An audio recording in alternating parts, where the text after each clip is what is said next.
Mesdames, Messieurs, être citoyen, c'est être informé. Et pourquoi? Parce que l'ignorance est la pire des souffrances. Le savoir et la connaissance libèrent.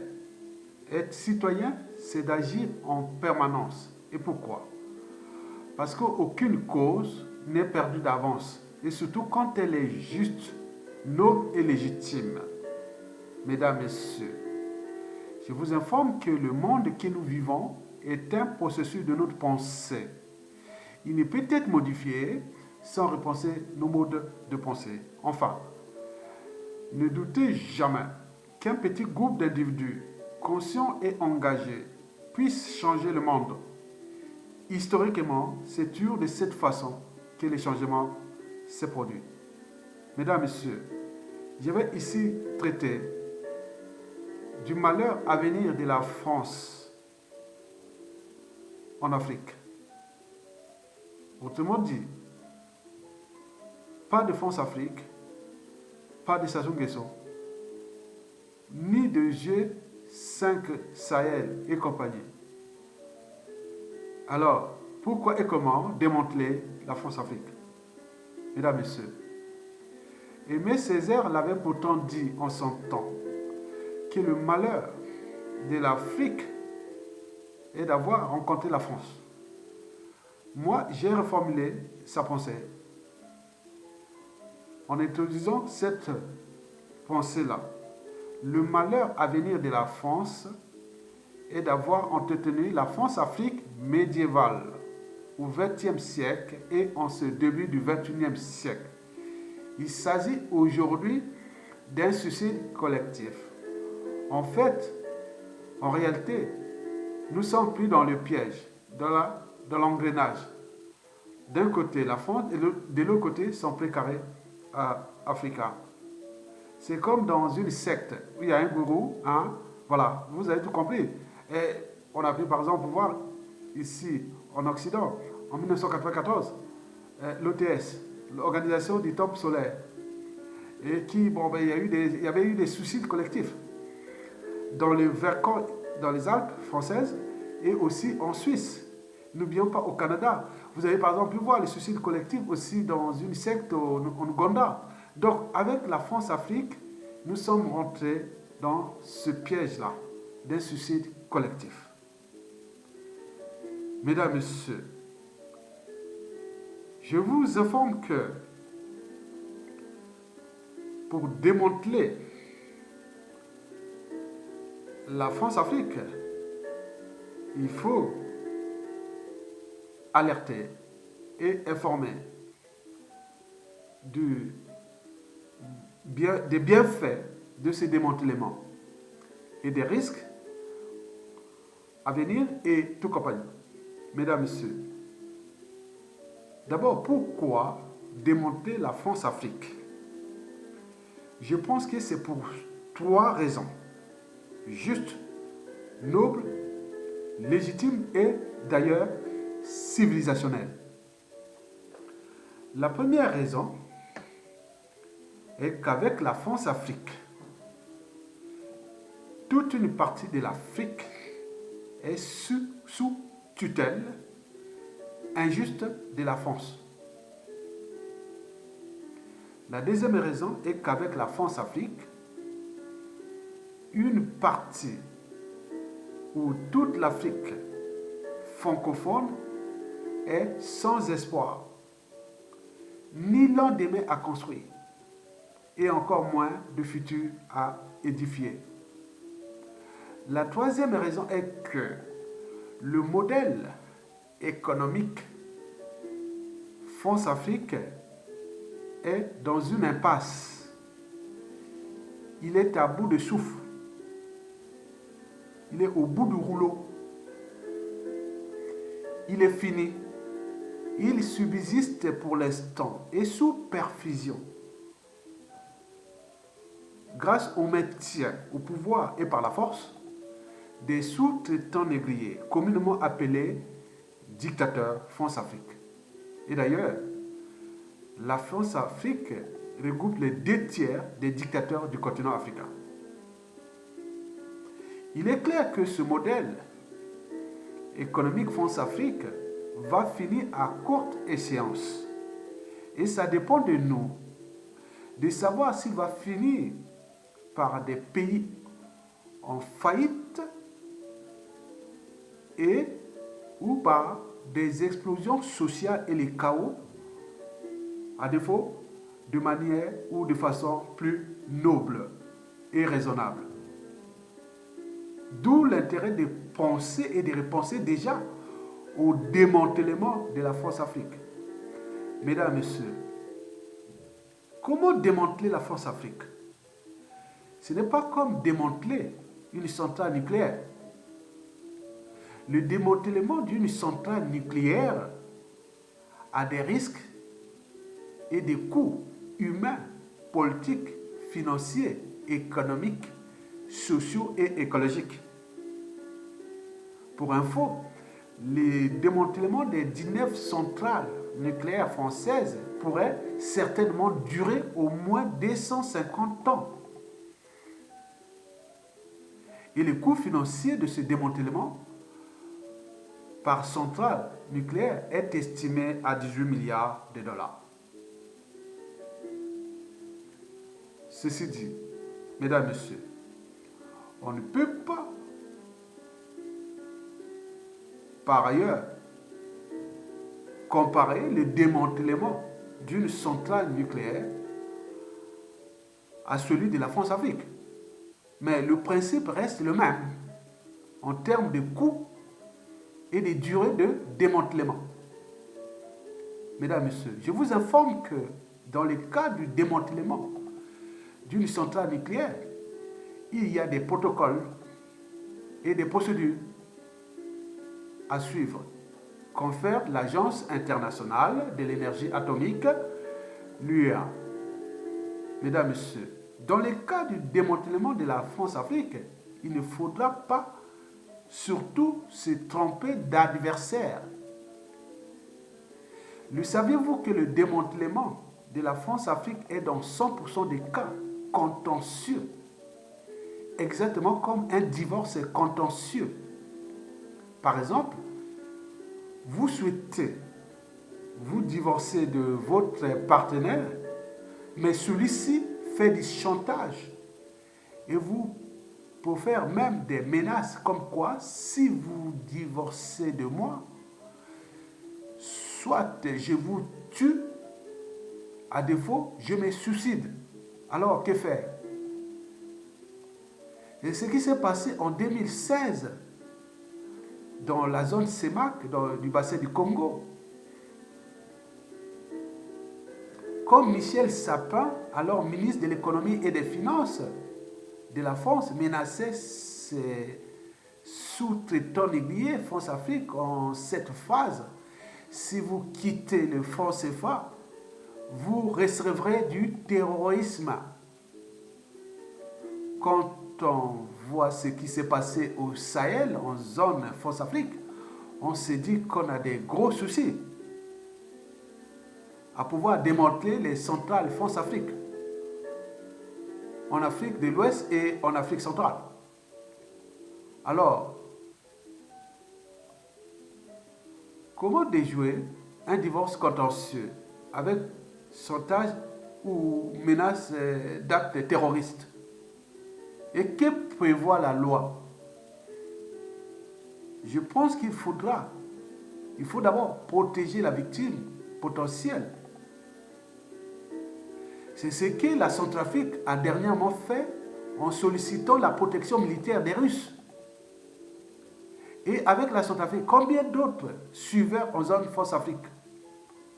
On nous signale que le Mali, on a déjà fait la demande auprès des Russes. C'est peut-être à cause de cette demande que le Mali subit de plein fouet le terrorisme, et combien d'autres dans le Sahel. En effet, dernièrement, 2 militaires français venaient d'être arrêtés au Mali pour intelligence avec les terroristes sur son territoire. Michel Sapin nous avait donc déjà prévenu: si vous menacez les intérêts vitaux de la France dans son pré-carré d'Afrique, vous recevrez du terrorisme. Donc, nous sommes là en présence d'un divorce contentieux. Mesdames, Messieurs, Je vous informe qu'il n'y a pas qu'une France Afrique, mais au moins 5. Et les conséquences sont politiques, économiques, sociales, écologiques et humanitaires en Afrique francophone. Vous imaginez que le président Jean-Marie Michel Moukoko Congo-Brazzaville venait d'être élu en 2016 et il coupure en prison. Il n'a même pas été enterré sa maman. Morte à 92 ans. Vous avez vu Nathalie Yam qui a contesté, qui a dit la vérité sur la France-Afrique. Allez, expulsé d'Afrique vers la Suisse. Vous avez vu beaucoup de cas qui se sont passés en Afrique avec ça. Donc on est en danger avec cette France-Afrique-là. Ainsi, pour démanteler la France-Afrique, faudra-t-il commencer par décrypter les différentes France-Afriques?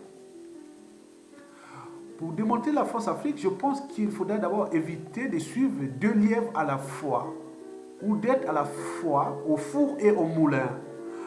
Alors, commençons déjà par décrypter les 5 France-Afrique pour voir l'ampleur du problème et de ses enjeux.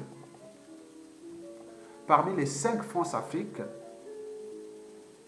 qui agissent en Afrique, figure 1. La France-Afrique officielle, celle dirigée par chaque locataire de l'Élysée.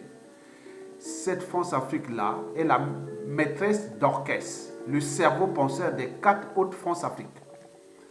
La France-Afrique officielle peut se résumer en ces mots-clés: accord, traité, convention, chef de l'État français, gouvernement français, diplomatie française, cellule africaine de l'Élysée, coup d'État, rébellion, terrorisme, dictateur, guerre civile, assassinat, crime contre l'humanité, génocide, Quai d'Orsay, DGSE, base militaire française, Bercy, Banque de France, France CFA, Club de Paris, Agence française du développement, francophonie, mandataire de la France-Afrique aux Nations Unies, etc., etc. Mesdames et messieurs, la deuxième France-Afrique est celle de multinationale française, protégée par la France-Afrique officielle. Cette France-Afrique des multinationales peut se résumer en ces mots-clés: prédation sur les ressources naturelles et agricoles d'Afrique francophone, économie coloniale, l'exploitation des énergies fossiles, pétrole, gaz, uranium, mines solides, terres rares, etc.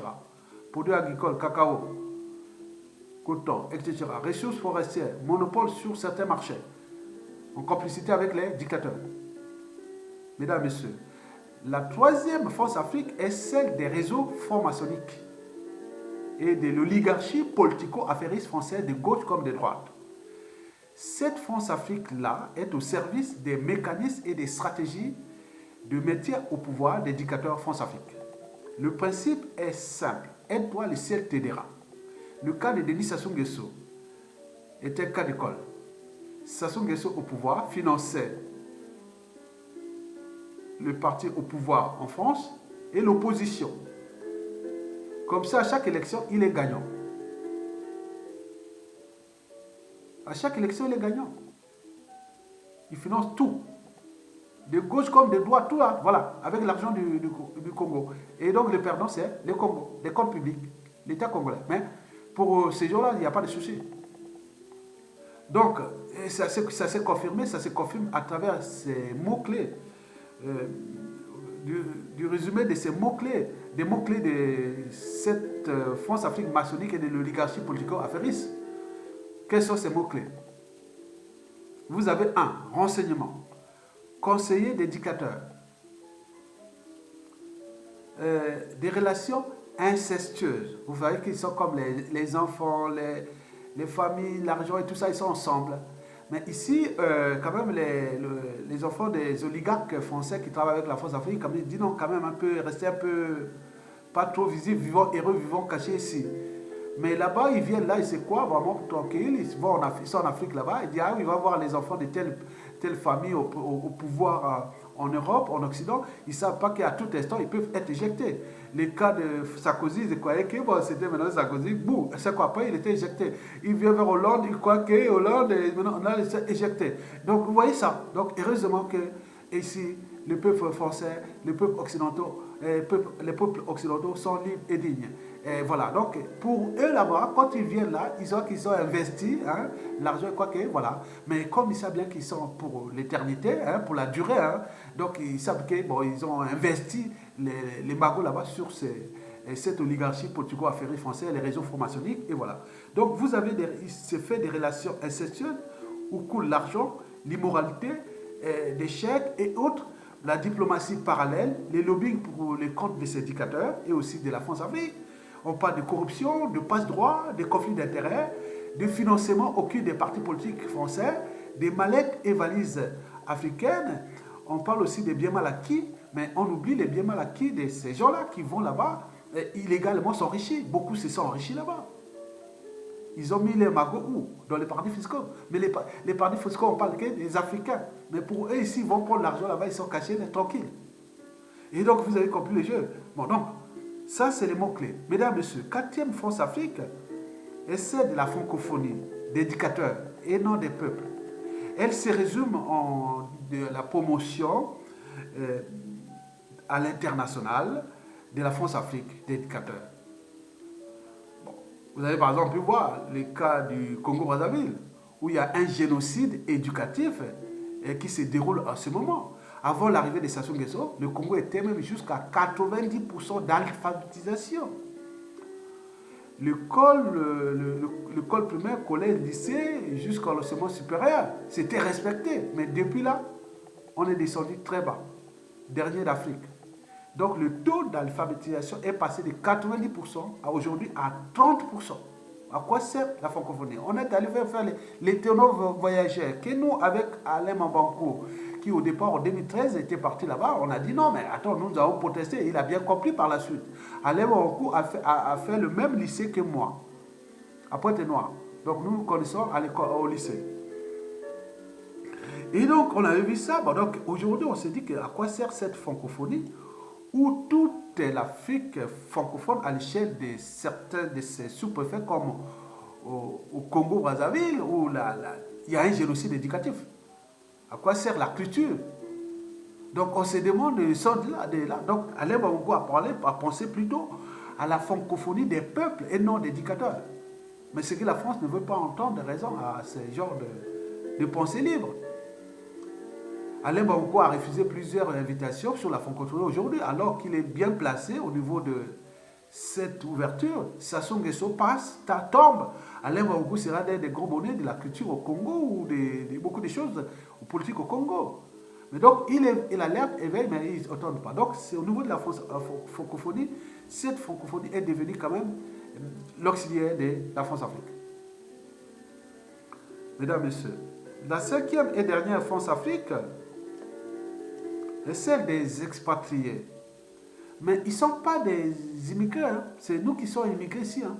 Même les gens qui viennent, qui ont investi, voilà, donc ils sont tous immigrés ici. Mais là-bas, les Français ne sont qu'expatriés.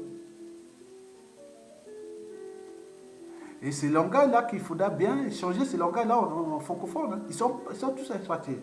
Donc on trouve des coopérants, ils se disent expatriés, coopérants, des colons, des esclavagistes, des fachos, des suprématistes, des fachos.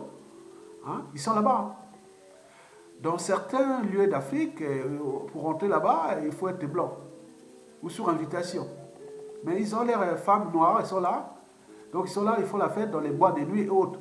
Mais il y a une plage au Congo-Brazzaville où il n'y a aucune loi qui interdit, qui stipule que les plages au Congo sont privées. Non, on n'a pas. Mais il y a des plages au Congo-Brazzaville, à Pointe-Noire, qui sont réservées aux Blancs.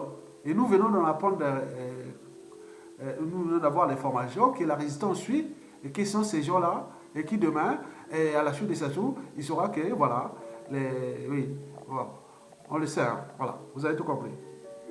Et donc, ça, quand on entend ça, on devient fou. Et donc, il y a ces coopérants-là, voilà. Mais il y a aussi, à côté de cette France-Afrique des expatriés, il y a aussi les amoureux de l'Afrique. Ah ben oui, des binationaux, des opportunistes, des touristes aussi sexuels, des naturalistes, des chefs d'entreprise qui tentent leur aventure, mais en grande partie, ils sont sur invitation des régimes tyranniques. Donc ils ont accès facilement au marché, sur le principe aide-toi, etc. S'ils donnent beaucoup de marchés à des entreprises françaises qui privent ses propres compatriotes autres, bon, ils s'en foutent puisque il est, il dépend, bah, il faut servir l'employeur. L'employeur commande, l'employé obéit. Donc ces gars-là sont comme ça. Donc vous n'avez aucune marge de manœuvre en tant que peuple. Donc vous voyez les dégâts. Et donc cette France-Afrique-là, des expatriés, nous pose bien des soucis. Mais il faut aussi dire qu'il y a des courtisans, des valets locaux étrangers au régime qui sont là. Il y a aussi des gens qui disent, bon ben j'ai envie de vivre d'autres aventures en Afrique.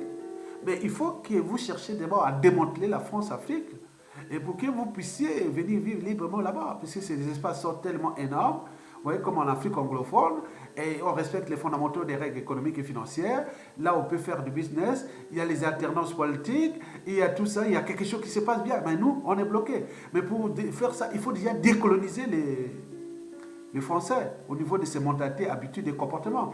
Mais il faut, face à l'Afrique, il faut aussi les décoloniser au niveau politique. Que, voilà, donc il y a des moments où toute chose a un début et une fin, que vous êtes dans le souci collectif. Donc ça, il ne souhaite pas entendre de raison. Mesdames et messieurs. Alors, comment démanteler la France-Afrique? Mais c'est différentes France-Afrique. Donc on pensait qu'il y a une France-Afrique. Non, vous avez vu que c'est complexe. Et donc, il y a des rapports, il y a dans cette France-Afrique-là, et l'autre, il y a d'autres qui sont vraiment, elle est bonne pour l'Afrique, et l'autre est mauvaise, l'autre même est criminogène, l'autre même antidémocratique, certains même, donc on peut, il y a tout. Alors, comment démanteler? Pour info, l'artichaut, hein? Vous connaissez l'artichaut? L'artichaut, c'est une plante dicotylédone. Ça, c'est dicotylédone. Et fait partie de la classe des angiospermes, c'est-à-dire les plantes à fleurs, à la différence des conifères, qu'on trouve majoritairement dans les pays, dans les climats tempérés. Donc, je vous informe que l'artichaut fait partie de la famille des Astéracées. Mais l'information que je vais vous faire, je ne vais pas faire un cours de botanique ni de biologie végétale, non. Bon, donc, je vais seulement montrer ça. Regardez cette image-là. Ils sont en train de manger l'artichaut. L'artichaut. Ça, c'est que... Elle est en train de manger l'artichaut. Ça, c'est l'artichaut. L'artichaut, cette femme est en train de manger l'artichaut. Qu'est-ce que vous avez constaté? Tout autour là. C'est des pétales ou des sépales? Ou des feuilles? Disons des feuilles, on va faire en biologie. Hein? C'est des feuilles ou... Là. Donc, en réalité, l'artichaut, hein, l'artichaut se mange feuille par feuille. Se mange feuille par feuille. Vous enlevez feuille par feuille. Et pourquoi? Parce que si vous l'engloutissez une fois, vous courez là le risque d'être étouffé. Vous prenez l'artichaut, vous mettez tout dans la robe. Vous pouvez vous étouffer. Donc il faut enlever feuille par feuille.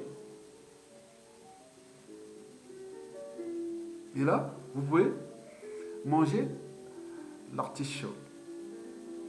Donc, les différentes France-Afrique précitées, oui, si les différentes France-Afrique précitées constituaient l'artichaut, alors quelle France-Afrique souhaitez-vous démanteler en premier? Vous prenez l'artichaut.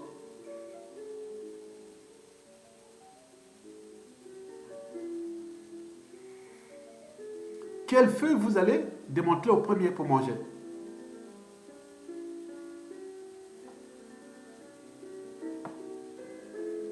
En fonction des différentes France africaines que je vous ai précitées. À défaut d'engloutir tout d'un seul coup l'artichaut France-Afrique au risque d'être étouffé, alors, que faire, mesdames, messieurs? Pourquoi la France, pour répondre à ça, il faut d'abord se demander pourquoi la France agit-elle souvent seule en Afrique? C'est parce que la France est restée sur l'ancien ordre mondial. Cet ordre mondial-là, qui lui a été attribué de justesse par Churchill et Roosevelt à la conférence de Yalta, en Union des républiques soviétiques, en 1945, exactement en février. On leur a dit, bon ben, comme tu as plein de colonies là-bas, pour compenser la France, on va lui donner ce boulot-là, de gendarme de l'Afrique. Donc c'était pour lutter d'abord contre les communismes et protéger les intérêts occidentaux. En contrepartie, on lui a laissé vraiment faire la prolifération des bases militaires. En profitant, bon ben, il a instauré aussi la France-Afrique dans le franc CFA. On lui avait donné le FMI, ce qui fait que depuis la création du FMI, 90% des présidents du FMI étaient que français. Donc, après ce jeu-là, entre le FMI et le CFA, en encourageant la malgouvernance pour que ces pays-là soient endettés sous programme de pays pauvres. Donc tout ce truc-là, c'est un système. Hein. Donc on ne peut pas s'en sortir. On ne peut pas. Mais aux dernières nouvelles, parce qu'avec ce qui s'est passé là, bon, ben, le FMI va difficilement être sous le contrôle de la France. Donc les jeux FMI font ses voies et dettes et d'autres, ça va être compliqué. Ce qui dit qu'il faut donner les signes que ça va commencer à bouger. Donc la France est grillée quelque part avec le FMI. Mesdames, messieurs. Oui, ça c'était bio pour la France. 1945, 1989, c'était bon. La France était le puissant, il avait le niveau d'influence de la France jusqu'en 1990, c'était de 90%. Il pouvait tuer les chefs d'État, il pouvait faire tout ce qu'il faisait. Donc la France faisait peur parce qu'il avait cette carte blanche américaine, occidentale, et tout ça, il faisait ce qu'il voulait. Donc en contrepartie, bon, c'est le boulot-là, il faisait aussi pour lui, pour ses intérêts vitaux, qui sont toujours d'actualité. Et le problème, c'est que cette influence est en train de se friter. Déjà au début 2000, c'était presque à 30%. Aujourd'hui, la France n'a plus qu'une influence de 10%. Donc, elle n'a pas su se transformer ou capitaliser ou anticiper les évolutions en cours. Et continue toujours dans ça. C'est pourquoi je vous dis qu'on est dans les soucis. Quand les sectes, ils ont des codes, ils ne changent pas. Ça ne change pas. Ils ne peuvent pas changer leur mode de pensée. Donc, la France ne peut pas se décoloniser. Donc, c'est la raison pour laquelle ils ont été... Donc, le Rome, la puissance de la France en Afrique est réduite. Elle est autour d'aujourd'hui de 10%. Alors qu'il était de 90% à la peine 30 ans. Mesdames, Messieurs, le problème c'est que depuis 1989, il y a eu la chute du mur de Berlin, puis la fin de la guerre froide et le déplacement des centres de décision vers l'Est, Chine, Russie, et l'avenir aujourd'hui des pays émergents. Parfois, ces pays sont au même rang économique que la France. Ils commencent même à la dépasser, comme l'Inde. Ce rôle de gendarme de l'Afrique est devenu presque obsolète, caduc. Mais la France y tient pour 5 raisons. 1. D'abord, il faut d'abord mettre l'indicateur, parce que c'est les protecteurs de ses intérêts vitaux. Donc il faut maintenir contre la volonté de leur peuple. Deuxièmement, il y a le franc CFA. Oui, l'arme invisible de la France-Afrique. Si vous enlevez le franc CFA, ah oui, la France va être dans les merdes. 300 milliards à 900 milliards de dollars chaque année. Vous enlevez ça à la France? Quoi qu'il va accepter ça? Mais il ne sait pas que c'est un souci. Si on vous enlève ça, comment va-t-il trouver 300 milliards à 900 milliards dans ses comptes publics pour rembourser les dettes et tout compagnie? Mais c'est ça qui est inquiétant pour la France en ce moment, que je vous informe.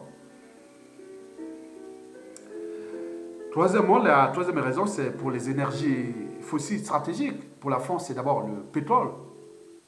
Hein, qu'on prend gratuitement sur le golfe de Guinée. Et puis le gaz d'Algérie. Et vous avez l'uranium du Niger et de la République démocratique du Congo et du Gabon, tout compagnie.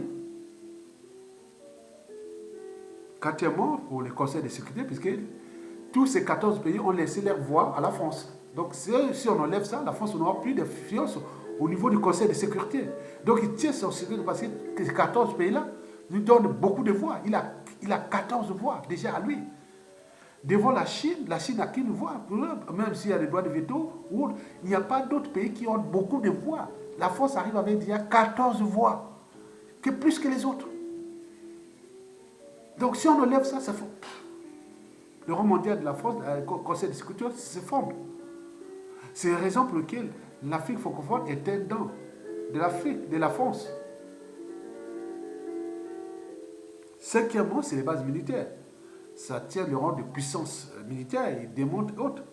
Donc si vous enlevez tout ça à la France, elle va s'écrouler. De la 7e puissance économique aujourd'hui, à la 9e d'ici à 2028, 29, 30, et pour arriver jusqu'à 2040, il sera déjà que 16e ou 24e. Donc il y a danger. Donc pour la France, c'est une affaire de survie, c'est vital. Donc c'est pourquoi il est parfois hors la loi, hors civilisation. Il fait ce qu'il veut, des coups tordus et autres. Donc ça devient comme une prédation, ça devient comme du banditisme à un moment donné. Donc, et pour combien de temps encore? Ce qui dérange même ses partenaires européens ou occidentaux, et puis encore le reste du monde, et qui ont des liens avec l'Afrique, il se dit non, mais attends, il y a un souci. La France va encore tenir ça jusqu'à combien de temps, au moment qu'elle est désormais de plus en plus vomi en Afrique, où la méfiance et la défiance est totale. Il ne reste plus que la France, la France, la France. Mesdames et messieurs, gouvernance anticipée. Mesdames et messieurs, bon, il faut se dire que surtout c'est à cause de la culture globale, médias et réseaux sociaux, question d'image, il faut dire qu'il y a maintenant une jeunesse africaine qui s'éveille et de plus en plus contestataire de la France. Les éducateurs ont désormais aussi peur et la pression d'Internet des populations vis-à-vis de ces sous-préfets, sous-traitants, ne cesse d'augmenter. Et donc, ils ont peur aussi.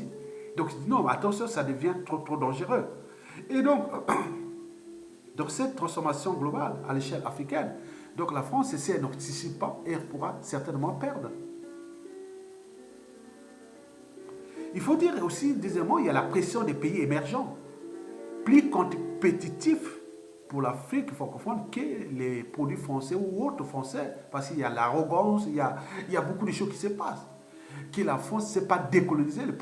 Un certain ministre italien l'a pourtant dit que la France, il faut qu'il soit décolonisé. Les pays, les autres pays, ex-pays colonisateurs d'Afrique, ils se sont tous affranchis là-bas. L'Allemagne, en 1900, à la fin de la Première Guerre mondiale, elle est toujours la première puissance économique d'Europe et quatrième mondiale. Il n'a ni base militaire, ni monnaie coloniale, ni quoi que ce soit. La France faisait ça pour les intérêts occidentaux. Mais les autres veulent prendre aussi votre place parce que là ça devient, pourquoi ici ils défendaient que les intérêts occidentaux? Pourquoi elle est en train de perdre son rôle là-bas? Pourquoi d'autres pays sont en train de rouler aussi la France dans la farine? Donc il ne sait pas.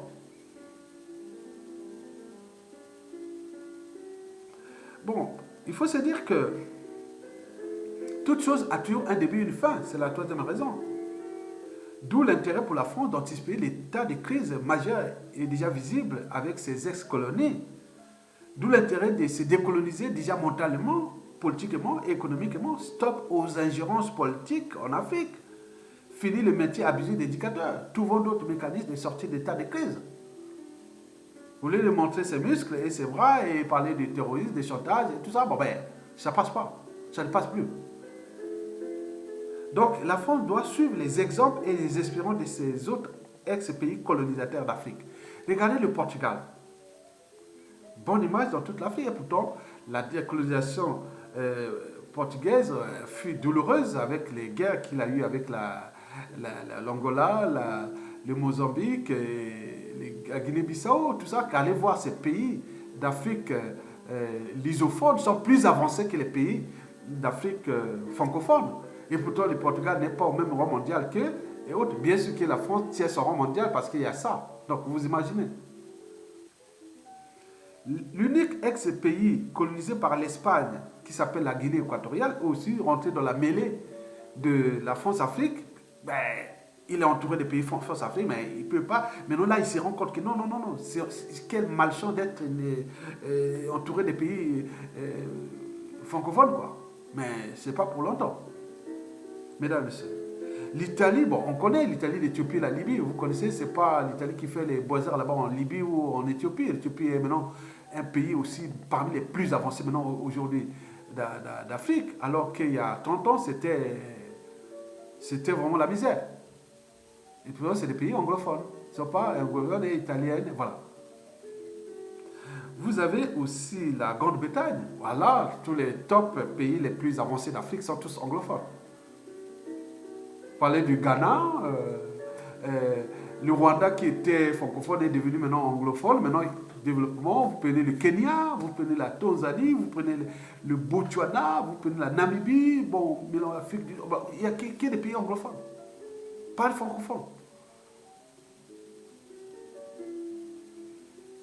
Bon, tous ces pays qui ont colonisé l'Afrique, ils se sont tous affranchis. Il faut suivre l'exemple là. Mesdames et messieurs, quelles sont les conséquences de la France-Afrique? Bon, elles sont nombreuses. Hein. Par exemple, 2/3 des dictateurs du continent sont francophones. Il n'y a pas d'alternance politique. 2/3 des hold-up électoraux en Afrique, politiques, sont francophones. Si on veut tricher une élection ou faire n'importe quoi, c'est francophone. Là où les présidents élus sont emprisonnés, c'est toujours en Afrique francophone. Parce que ça vient des hordes de la France-Afrique. Bon, on encourage la malgouvernance, corruption, ils sont toujours sous programme FMI. À défaut, pays pauvres, très endettés, pour leur donner un peu de sous, il fallait surendetter ces pays, on fait un système quoi. Développement des pays, ils sont toujours sous programme aide au développement, alors qu'ils ne méritaient pas ça. Moi, au Congo-Brazzaville, depuis que je suis, voilà, je disais que le pétrole coule toujours à flot, on nous apporte les guerres, on nous adresse ça sous, et donc il y a que la dette. On s'est dit, mais qu'est-ce qui se... Même si bien qu'un des sous-traitants négriers de la France-Afrique, Alassane Ouattara, l'a dit, que bon, on donnera tout à Sassou Nguesso, ce pays-là ne décollera jamais. Le Congo ne décollera jamais, on est dans la merde. Ce système-là, bon, donc, comment aller penser la prestation de Sassou toujours dans le système France-Afrique? On s'est dit que bon, on va rentrer dans le pied, dans le tennoir. Donc, c'est ce que les gens pensent, donc c'est compliqué. Bon, il y a des problèmes d'immigration, voilà, de 2/3 des immigrants qui viennent maintenant en Europe ici, clandestins, sont tous d'Afrique francophone. Et la France cherche à répartir ça dans toute l'Europe, mais les autres n'en veulent plus. Et donc, il y a des soucis. Bon, donc, bref, avec le franc CFA et tous ces bases militaires, tout ça, c'est une Afrique francophone sans espoir, ni lendemain à construire, encore moins de futur à édifier. Sinon, ça cesserait. Mesdames, messieurs, pour ma part, pour démanteler la France-Afrique, il faut commencer d'abord par mettre des priorités et trouver des stratégies. La priorité d'abord, stop au franc CFA, mais il faut des mécanismes de sortie de ça. Parce que ça ne va pas être brutal comme ça, parce que la France perd ça, Tumago, vous voyez qu'il n'aura plus de... Oui, si la France perd le franc CFA, vous n'aurez plus l'éducateur, les bases militaires, et tout ça, ils vont partir. Parce que l'arme invisible de la France-Afrique, c'est le franc CFA. C'est elle qui qui fait voilà, qui donne les moyens, l'énergie pour qu'il y ait les bases militaires, pour qu'il y ait les dictateurs. Mais si vous enlevez ça, ce n'est pas à cause des matières premières et autres, ils vont être laissés ça aux multinationales qui vont être compétitives, pour aller protéger l'exploitation des matières fossiles au Niger, hein, l'uranium, et peut-être des choses comme ça. Donc il va faire là, mais pour aller faire encore son gendarme, il n'aura plus. Donc il pourra se sortir là. Donc il faut commencer par mettre des pressions sur les sous-préfets, les responsabilités, les responsabiliser et dire qu'ils doivent défendre maintenant les intérêts de leur pays et que leur temps est dévolu et qu'au cœur de l'enjeu, il y a aussi la respectabilité interraciale. Et donc, il y a aussi tous ces problèmes-là que vous apportez l'immigration, ça devient honteux aux yeux de la communauté. Donc, vous devez s'affranchir de là. Il faut mettre aussi il faut mettre les pressions sur les alternances politiques et associer la jeunesse africaine à ces pressions sur leurs tyrans, que bon, ben, il faut sortir de l'état de crise et que bon, ben, pour les jeunesses africaines, c'est leur avenir qui est concerné. Sinon, ils finiront tous par être humiliés et en esclavage dans le Maghreb ou au pire des cas, ils vont se noyer en Méditerranée. Ce qui se passe en ce moment.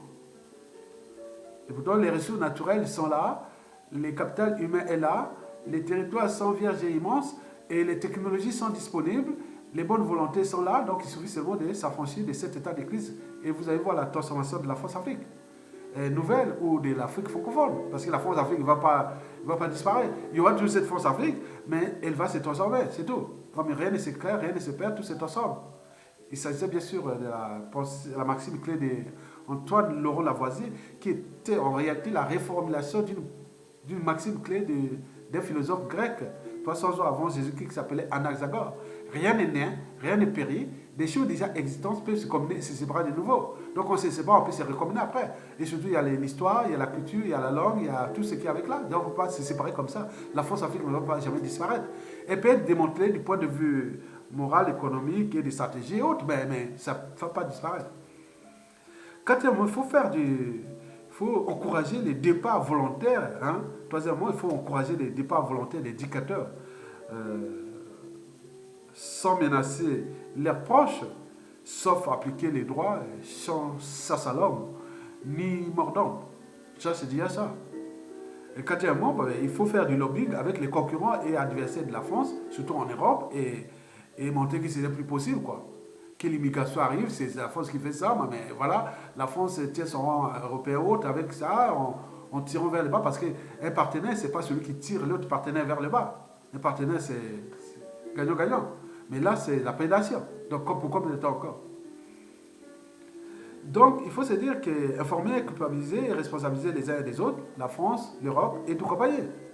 Au départ, c'était pour protéger les intérêts occidentaux et l'Europe. Maintenant, là, entre eux, ils se bouffent entre eux. Hein. Donc, ce n'est plus possible.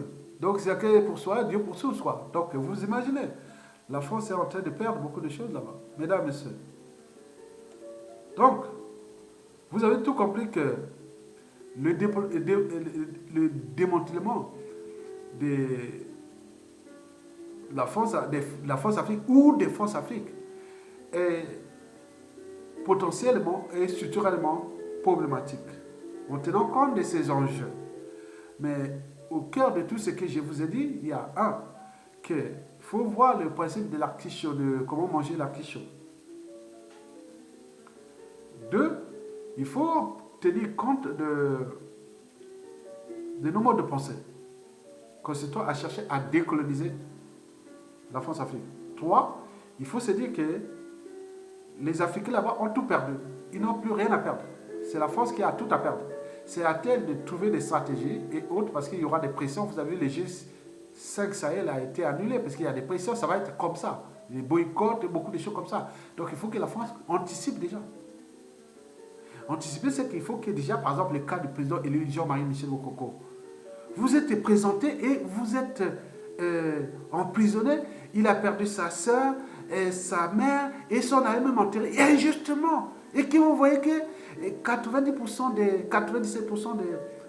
des résistants sont des victimes de cette France-Afrique et qui demain seront contents de ces pays, que ce soit au Gabon, au Congo-Brazzaville, nous, moi, le président Jean-Marie Michel Mokoko a été élu, il est là, il est coupé en prison, c'est une injustice.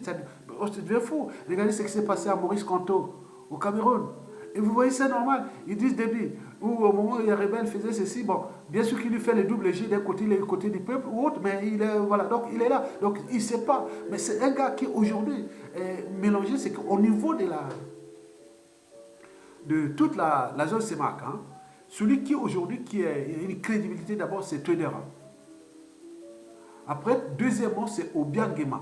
Touadéra, c'est la Centrafrique. Après, deuxièmement, c'est Obiangema, la Guinée équatoriale. Après, troisièmement, ex-aequo, il y a Biya et Idriss Déby. Biya du Cameroun et Idriss Déby du Tchad. Ça, c'est vraiment entre, c'est un peu comme les salopes, quoi. Bon, bref, excusez-moi le terme. Excusez-moi. Ils ne sont pas des salopes, mais... Bon, salope, ça veut dire qu'il ne sait pas ce qu'il veut, quoi. Il donne un rendez-vous à un mec, il arrive au chemin, il y a un autre qui le prend au chemin, et puis voilà, il se bat là, au plus au fond. Bah, donc il va comme ça, quoi. Donc, je ne sais pas. S'ils vont parce que bon, ils sont là pour maintenir leur tyrannie, leur pouvoir, ou pas, ou donc ils sont pris dans le piège entre population et leur donneur d'ordre, la France. Donc ça, il dit Déby du Tchad et Paul Biya du Cameroun, on ne sait pas. Mais il me semble qu'ils sont déjà au troisième rang. Mais le pire que nous avions, c'est deux dictateurs de la CEMAC, c'est-à-dire Ali Bongo, qu'on ne sait même plus que faire, et Sassou Nguesso. Ça, c'est... Il n'a même pas dit bon. Lui, il veut que si c'est pour la France qu'il reste là, il peut tout, les gamins. Il est pris dans le piège, dans la nasse, chez lui, dans sa propre population. Et chez nous, c'est vivement la fête de la dictature de Sassou Nguesso, vivement la fête du Goulag, vivement la fête de la France-Afrique médiévale, d'un autre temps. Nous devons trouver une nouvelle France-Afrique. On a des idées, on a des idées. Si Sassou Nguesso tombe, vous verrez que la transformation d'une France-Afrique durable, noble et raisonnable va se commencer au Congo-Brazzaville, chez nous. Donc vous allez voir. Et donc, par conséquent, vous devez tenir compte que seule la lutte libère. Et donc, vous devez accompagner cette dynamique de transformation. Que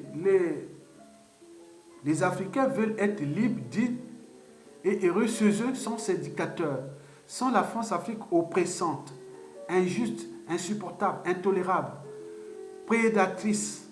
Cette France-Afrique liberticide, antidémocratique, antisociale, criminogène, même pas écologique quand on voit les dégâts environnementaux que la France-Afrique fait au niveau de l'exploitation des sites d'exploitation des matières fossiles, qui est uranium ou même du pétrole et tout compagnie, c'est un désastre. Et n'oublions pas les comportements des expatriés. Donc, oui, attends, c'est possible. C'est plus possible. Donc, la France doit prendre ses responsabilités. Et donc, sur ce plan, je vous laisse comme je vous ai trouvé. Et je pense que ça vous a aidé. Je veux que nous sortions de cet état de crise de manière noble et raisonnable, des deux côtés, dans un processus. Mais il faut commencer déjà. Mais la France, c'est comme quelqu'un qui veut avancer en tournant en rond. Mais nous, on ne veut plus ça. Donc, il faut comprendre que ça risque de l'emmener parce que là-bas, les gens ont tout perdu, n'ont plus rien à perdre. Et l'Afrique est en méfiance et en défiance envers la France. Et donc, elle a tout à perdre. Et donc, si elle ne prend pas ses engagements maintenant, c'est fini. Elle aura perdu durablement. Merci beaucoup et bon vent à tout le monde.